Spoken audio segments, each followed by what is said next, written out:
अस्सलाम वालेकुम। आप देख रहे हैं विजन पॉइंट। मैं हूं सारा खान। नाज़रीन, अगर पाकिस्तान के अंदर आपने किसी भी जर्नलिस्ट की क्रेडिबिलिटी को जज करना हो या किसी भी मीडिया हाउस की साख आपने मालूम करनी हो तो आप देख लीजिएगा कि एक प्रॉपर्टी टाइकून मलिक रियाज का नाम लेते हुए जो है सबकी टांगें थर थर कांपेंगी। आपने देखा होगा कि किस तरीके से जो ये अब्दुल कादिर ट्रस्ट केस है इसके अंदर बेनिफिशरी अल्टीमेटली मलिक रियाज साहब ही थे, मगर आपने देखा कि जितनी बड़ी बड़ी हेडलाइंस न्यूज़पेपर्स के अंदर लगी, मीडिया हाउसेस के अंदर लगी, उसके अंदर प्रॉपर्टी टाइकून कहकर जो है उनको जो है उनकी आइडेंटिटी को खुफिया रखा गया। और उसके साथ जैसे ही उन्होंने दुबई के अंदर लग्जरी अपार्टमेंट से अपना जो प्रोजेक्ट लॉन्च किया तो उनकी इस चीज़ को कामयाबी के तौर पर एक बड़ी स्पेक्टेकुलर डेवलपमेंट के तौर पर मलिक रियाज से डायरेक्टली मंसूब करके बड़ी बड़ी हेडलाइंस इसके वाले से चलाई गई। यानी कि वहाँ पर मलिक रियाज जो उसके ऊपर बीप नहीं लगता, वहाँ पर जो है सेंसर नहीं लगता, लेकिन जहाँ पर उनकी कोई जो है स्याह कारस्तानी जो होती है और उनकी कोई फ्रॉड या कोई भी उनकी इस किस्म की जो है डीलिंग, डुबियस किस्म की डीलिंग इन्वॉल्व होती है तो वहाँ पर मीडिया हाउसेस मलिक रियाज साहब को एक बिजनेस टाइकून के तौर पर जो उनकी आइडेंटिटी कंसील कर लेते हैं। अब मलिक रियाज पाकिस्तान के अंदर आजकल के दिनों में एक बहुत बड़ी हेडलाइन कैसे बने और उनके हवाले से नैब ने एक बहुत ही ज़्यादा चश्मकुशा किस्म की एक बड़ी ही खौफनाक किस्म की प्रेस रिलीज जारी कर दी। और इसके पीछे क्या है? क्या मलिक रियाज को पाकिस्तान वाकई में, जो इसे कहते हैं ना कि मक्कू ठप देना, क्या वाकई में मलिक रियाज का मक्कू ठपने जा रहा है? क्या वाकई में मलिक रियाज भी उस तरीके से जो है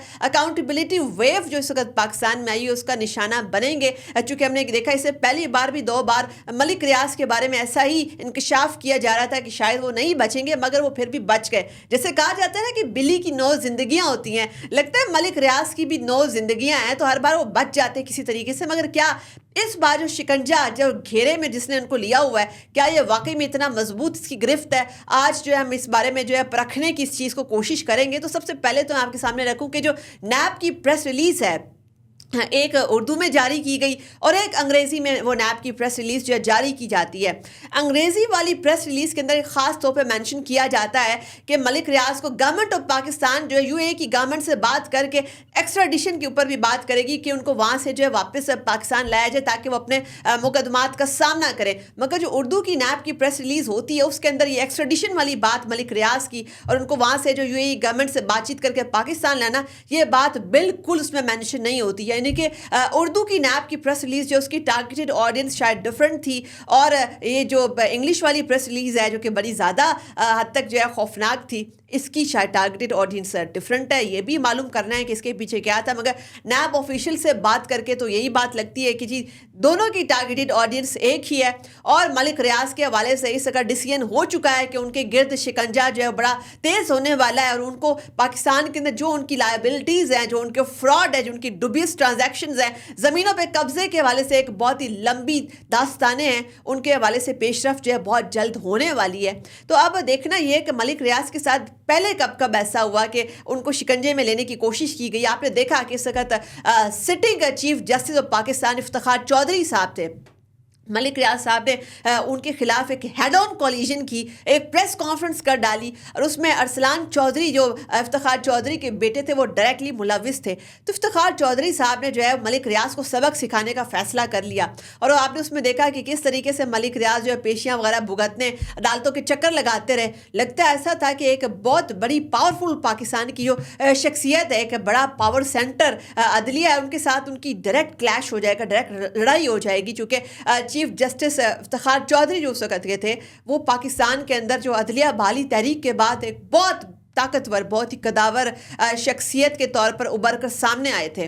तो उस वक़्त भी मलिक रियाज साहब जो है वो बड़ी आसानी के साथ उस तमाम ट्रैप में से, उस तमाम मुश्किल हालात में से निकल आए। हालांकि उनको जो जरदारी साहब आखिरी मोमेंट तक मना करते रहे कि आप ये प्रेस कॉन्फ्रेंस इफ्तिखार चौधरी के खिलाफ ना करें, मगर फिर भी वो प्रेस कॉन्फ्रेंस मलिक रियाज साहब ने कर दी। अच्छा, उसके बाद हमने ये भी देखा कि साकिब निसार जो चीफ जस्टिस पाकिस्तान के गुजरे हैं, उन्होंने मलेर डेवलपमेंट अथॉरिटी के हवाले से जो है उनको फिर अपने शिकंजे के अंदर लिया और उसके बाद उनकी जो है 460 बिलियन रुपीस की लायबिलिटी जो है उसके हवाले से जो है जिसे प्ली बार्गेन कहते हैं वो उनके मामला तय हो गए। और ये वाला जो मुक्का जिसे कहते हैं अदालत के अंदर, वो भी एक बहुत बड़ा क्वेश्चन मार्क है कि सुप्रीम कोर्ट खुद ये प्ली बार्गेन कैसे कर सकती है, मगर फिर भी वो वाला प्ली बार्गेन हो गया और वो जो लायबिलिटीज़ थी मलिक रियाज ने एक्सेप्ट कर ली कि 460 बिलियन की लायबिलिटीज़ हैं मलय डेवलपमेंट अथॉरिटी के हवाले से वो हम पे करेंगे। और इसी से जुड़ता हुआ ही अब्दुल कादिर ट्रस्ट केस है, या जिसे आप कहते हैं 190 मिलियन पाउंड केस है, जिसमें जो 190 मिलियन पाउंड जो वहाँ पे से जो रकम है जो कि बरतानिया की नेशनल क्राइम एजेंसी ने जो कि जब्त की मलिक रियाज से, वो गवर्नमेंट ऑफ पाकिस्तान को देनी थी। और वो इमरान खान साहब ने मलिक रियाज को फैसिलिटेट करते हुए वो वाली रकम जो है वो मलिक रियाज के लाइबिलिटीज़ वाले सुप्रीम कोर्ट के अकाउंट में जमा करा दी। यानी कि एक रकम जो कि नेशनल क्राइम एजेंसी ने स्टेट ऑफ पाकिस्तान को देनी थी, मनी लॉन्ड्रिंग का पैसा था, उसकी डुबियस ट्रांजैक्शन थी। मलिक रियाज की जो रियासत पाकिस्तान थी उस वक्त, पीटीआई गवर्नमेंट जो उस वक्त थी, उन्होंने मलिक रियाज को इतना फैसिलिटेट किया कि वो रकम जो है खुद ही उनके ही अकाउंट में, उन्हीं के खाते में वो जमा करा दी। तो अब जब अब्दुल कादिर ट्रस्ट केस का फैसला भी हो गया, सज़ाएं भी सुना दी गई, तो मलिक रियाज जो है इस वक्त इस तमाम गेम, इस तमाम इक्वेशन में कहाँ से आ गए? तो इसके पीछे जो है वो एक दो चीज़ें जो है वो सामने बड़ी वाज़ेह, बड़ी क्लियर हैं। एक तो मलिक रियाज साहब जो हैं वो ये दावा करते हैं कि मुझे जो है वो प्रेशराइज़ किया जा रहा है और मुझे जो है गवाही देने के लिए खान साहब, इमरान खान साहब के हवाले से गवाही देने के लिए मुझे जो है प्रेशराइज़ किया, ब्लैकमेल किया जा रहा है। तो अगर मुझे ये ब्लैकमेल किया गया तो मैं जो हूँ वो एक बड़े बड़े राज अफशा कर दूंगा बड़े बड़े लोगों के, और मेरे साथ जितनी भी डीलिंग्स हैं लोगों की वो आश्कार कर दूंगा।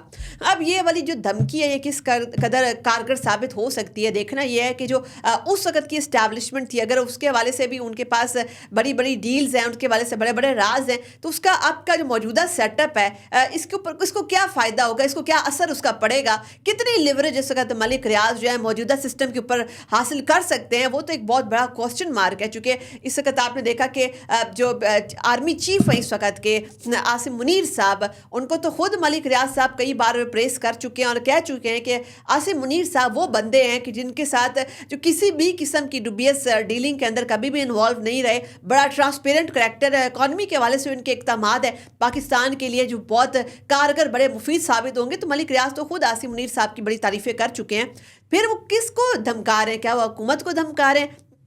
तो हुकूमत को वो कैसे धमका सकते हैं? आपने ये भी देखा कि इसका का जो सेटअप है उसका तो उस मलिक रियाज के साथ डायरेक्टली जो मलय डेवलपमेंट अथॉरिटी और ये जो अब्दुल कादिर ट्रस्ट केस है इसके साथ किसी भी किस्म का कोई डायरेक्ट वास्ता ताल्लुक नहीं है, क्योंकि ये तो नैब की इनिशिएट की हुई प्रोसीडिंग्स है। और ये यहाँ पर ये बात भी मेंशन करती चलूँ कि नैब के जो दो साबिक सरबराहान हैं उनको भी लगवाने के अंदर मलिक रियाज ने बड़ा अहम तरीन किरदार अदा किया। मलिक रियाज पाकिस्तान की वो ताकतवर तरीन शख्सियत है, निज़ाम का एक ऐसा सतून है जो कि खुद जो है वो शेखी बगाड़ते हैं प्राइवेट अपनी सेटिंग्स के अंदर कि मेरी एक जेब के अंदर 24 से 25 MNAs होते हैं, दूसरी जेब के अंदर तकरीबन जो है वो 80-90 किस्म के जो है वो MNAs या MPAs होते हैं दूसरी जेब के अंदर। और उनकी फ्रंट पॉकेट के अंदर स्टैब्लिशमेंट के कुछ लोग होते हैं और उनकी पिछली पॉकेट के अंदर जो है कुछ साफ़ी हजरात होते हैं, वो खुद ये शेखी बगाड़ते रहते हैं। और उन्होंने ये कहा कि खान साहब के साथ जैसे उनके मामलात जो थे वो बड़े कशीदा थे, और खान साहब जो है हमेशा मलिक रियाज को एक बहुत बड़ा फ्रॉडस्टर जो है एक बहुत बड़ा फ्रॉडिया इस तरीके से पोर्ट्रे करते रहे हैं। मगर अल्टीमेटली खान साहब भी वो प्राइम मिनिस्टर पाकिस्तान के गुजरे हैं जो हीरे की एक अंगूठी के ऊपर बिक गए। सबसे कम कीमत जो है इमरान खान साहब की ही लगी, क्योंकि मलिक रियाज जो उनका वतीरा रहा है कि वो 10-10 करोड़ की सलामियाँ शादियों में देते रहे हैं, साथ में एक जो BMW का नया मॉडल है उसकी चाबी पकड़ा देते थे। तो खान साहब को उनको लगा था कि ये एक बड़ा डिफ़िकल्ट टारगेट होगा, इनको जो है बोतल में डालना, इनको बोतल में लेना एक बहुत बड़ा मरला, बड़ा चैलेंजिंग मरला होगा। मगर खान साहब जो हैं वो सिर्फ एक हीरे की अंगूठी और चंद कनाल ज़मीन के ऊपर बड़ी आसानी से बिक गए। उन्होंने मलिक रियाज को कहाँ फैसिलिटेट नहीं किया। और यहाँ पर यह भी बड़े अचंभे की बात है कि उनकी जो नई हाउसिंग सोसाइटी थी उसका NOC भी खान साहब ने उस वक़्त जारी किया जिस वक़्त जो है वो नो कॉन्फिडेंस मूवमेंट उनके पास आ चुकी थी और वो टेबल हो चुकी थी खान साहब के बारे में। It was writing on the wall कि वो घर जा रहे हैं, मगर वो जाते जाते भी मलिक रियाज को NOC दे जाते हैं।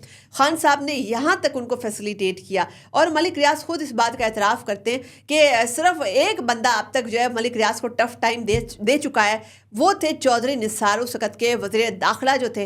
उन्होंने बड़ा टफ टाइम दिया था और उनके साथ साथ जो मलिक रियाज के गिर्द घेरा तंग हुआ था। और उस वक़्त जो है वो मलिक रियाज ये बाकायदा शिकवा करते थे कि जी ये एक बंदा है जिससे मेरी जान छुड़ा दी जाए। मगर इसके अलावा तो आपने देखा कि पाकिस्तान के जितने भी पावर कॉरिडोर्स, पावर सेंटर्स है, मलिक रियाज उसके साथ बड़े ही डीपली कनेक्टेड रहे। अब सवाल यहाँ पर यह क्या गवर्नमेंट ऑफ पाकिस्तान को एक्स्ट्राडाइट कर सकती है? क्या वाकई में उनको शिकंजा जो है उसमें लेकर पाकिस्तान वापस उनका सरमाए समेत ला सकती है? तो इसका आंसर बड़ा सिंपल है। आपने देखा कि इस वक्त दुबई के अंदर जो है यूएई के अंदर मलिक रियाज दावा करते हैं कि यूएई गवर्नमेंट खुद मेरे साथ ऑन बोर्ड है अपने मंसूबों के हवाले से। साथ में दावा करते हैं कि सऊदी अरेबिया जो है वो भी मुझे ऑफ़र कर रहा है कि मैं उनके लिए भी रिहायशी मंसूबे लग्जरी लाइफ स्टाइल जो इंट्रोड्यूस करवाऊँ, जो उस किस्म के हाउसिंग सोसाइटीज़ के लिए वो फेमस हैं।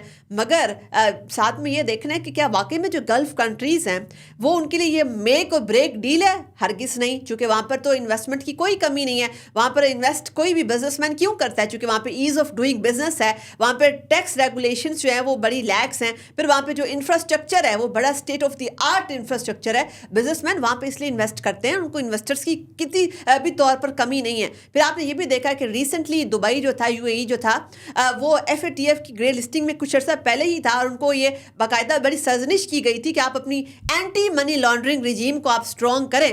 तो मलिक रियाज एक ऐसा मोहरा है जिसके ऊपर मनी लॉन्ड्रिंग का केस लगा और उसने फिर यूके की नेशनल क्राइम एजेंसी के साथ जो है वो डील की और बड़ी एक डुबियस किस्म की डील की। तो मनी लॉन्ड्रिंग के हवाले से अगर दुबई को, यूएई को अपनी क्रेडिबिलिटी जो है वो बूस्ट करनी है तो मलिक रियाज तो उनको किसी भी सूर पर सूट नहीं करते। फिर इसके साथ साथ क्या वो रियासत पाकिस्तान के अगेंस्ट जा सकते हैं मलिक रियाज को बचाते हुए?